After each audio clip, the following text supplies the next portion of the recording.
Chris M2 Quave is wondering if the IRS can skip the CP503 and instead just send the lien levy notice. Is that true? Chris just received the 501, doesn't know if he'll get a second notice or not. Chris, you are correct.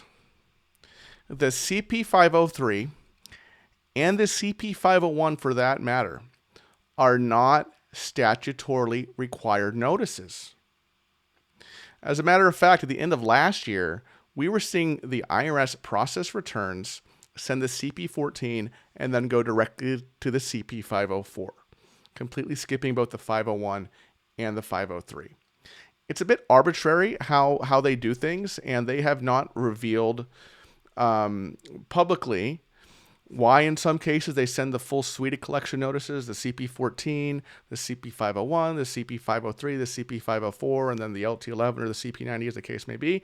And for other folks, they go straight from CP14 to 504 to LT11 or CP90, right? There doesn't appear to be much of a rhyme or reason for it. It may be different campuses maybe have different policies at a given time. There may be some internal algorithm that determines that, but it is not publicly available information.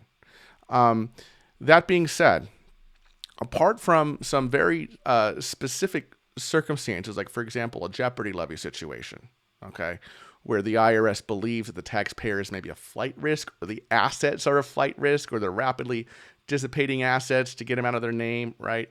Then the IRS can skip these steps. But in general, there are three kinds of notices that the IRS is required to send, and sometimes they can kind of combo these things.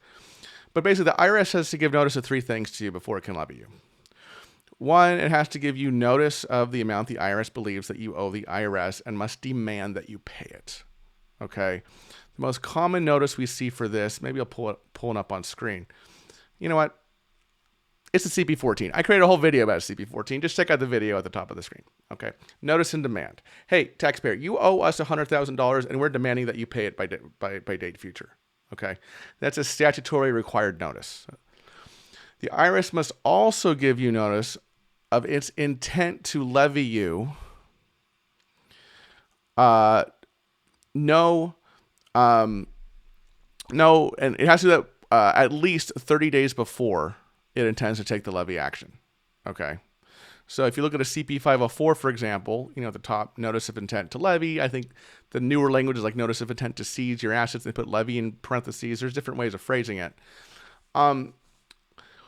The third thing the IRS has to give you notice of before it starts levying you is a notice of your right to a collection due process hearing. Okay. And that has to be done at least 30 days before the required levy action as well. Okay. And I've made videos and that notice, if you're an ACS, is typically the LT11 or the CP90, or if you're a revenue officer, the letter 1058.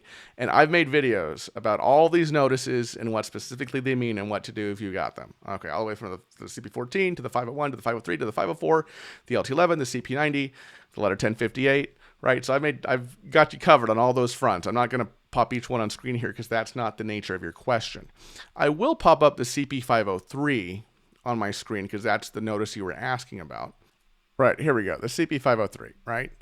So this, you'll notice here that it's essentially another reminder notice like the 501, right? It says, hey, we recently contacted you. That's probably like the CP501. This is how much you owe. You must pay by this to stop future penalties and interest. If you don't act now, the IRS may consider levying or seizing your income or bank account.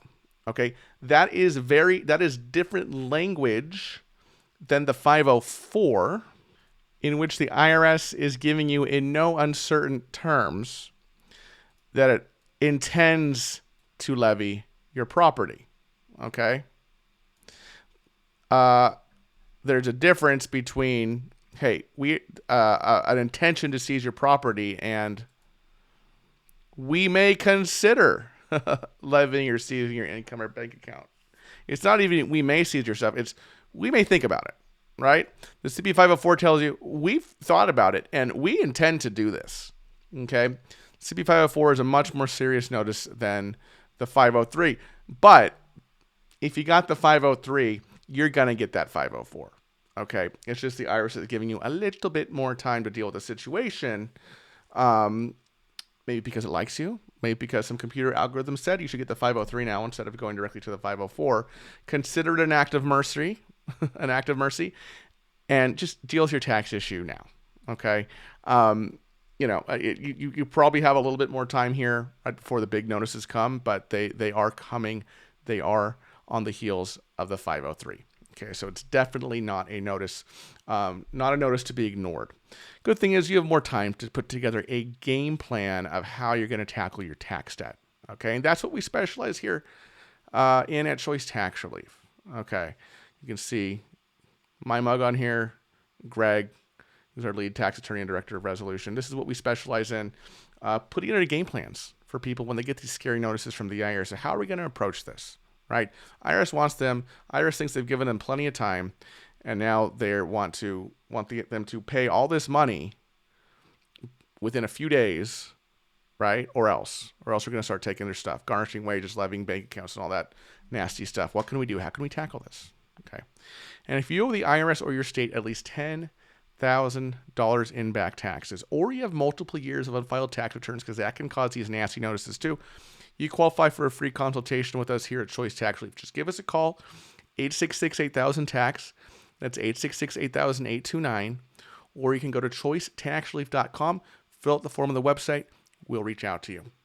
I have some other videos about IRS notices here on the left-hand side of the screen. And in the bottom right-hand corner, I'm going to put my whole playlist of IRS notices. You can watch every video about IRS notices that I've created, and there's a lot of them.